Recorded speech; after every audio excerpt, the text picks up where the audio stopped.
السلام علیکم ناظرین کرام، آپ یہ ویڈیو دیکھیے پھر اس پر بات کرتے ہیں۔ بسم اللہ الرحمن الرحیم۔ ایاک نعبد و ایاک نستعین۔ سب سے پہلے تو میں بنو کے مشران کا اور میری جو پارٹی کی وہاں پہ میرے ذمہ داران ہیں پارٹی کے ان کا، اور اس کے علاوہ تمام ان لوگوں کا کہ جنہوں نے اس دن بنو کے اندر جب واقعہ پیش آیا تو انتظامیہ کے ساتھ تعاون کر کے اس واقعے کے بعد آپس میں بیٹھ کر بات چیت کر کے ایک بات چیت کے ذریعے معاملات کو حل کیا۔ الحمدللہ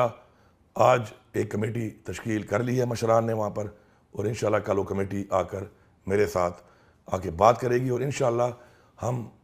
عوام کے نمائندے ہیں، عوام کے ووٹ سے آئے ہیں، اور ہمیشہ ہم نے عوام کا ساتھ دیا اور انشاءاللہ عوام کا ساتھ دیں گے، اور عوام کے تفضات کو بھی ہم انشاءاللہ ہر طرح سے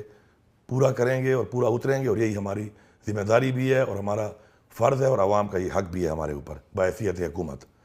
میں یہاں پہ ایک اعلان واضح طور پہ کرنا چاہتا ہوں۔ ہماری حکومت آنے کے بعد پہلی جو ایپیکس کمیٹی ہوئی تھی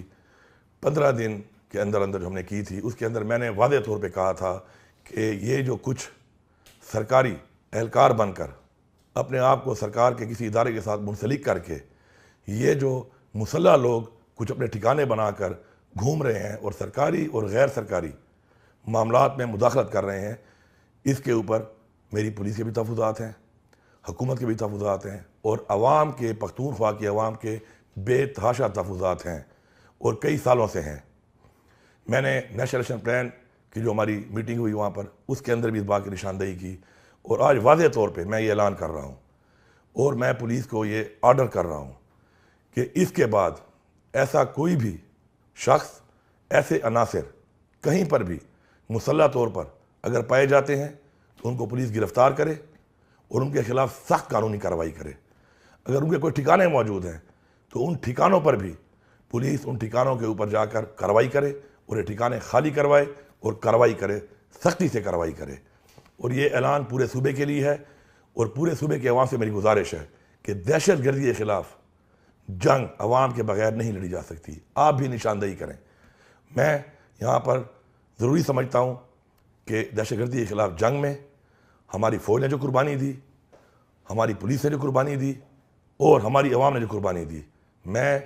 ان کو اور ان کے خاندان والوں کو سلام پیش کرتا ہوں، خراج تحسین پیش کرتا ہوں، اور انشاءاللہ ہم ان کے ساتھ ہیں، ان کی قربانیاں رائیگان نہیں جائیں گی، اور انشاءاللہ مل کے ہم نے مقابلہ کرنا ہے، اور اس صوبے کے اندر انشاءاللہ ہم نے امن بھی قائم کرنا ہے، اور انشاءاللہ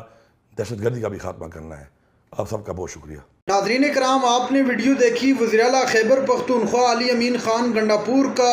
وضاحتی بیان سامنے آ گیا بنو کے حوالے سے۔ بنو میں جو امن مارچ پر فائرنگ ہوئی اس پر شدید رد عمل کا اظہار کیا وزیر اعلیٰ کے پی علی امین خان گنڈاپور نے۔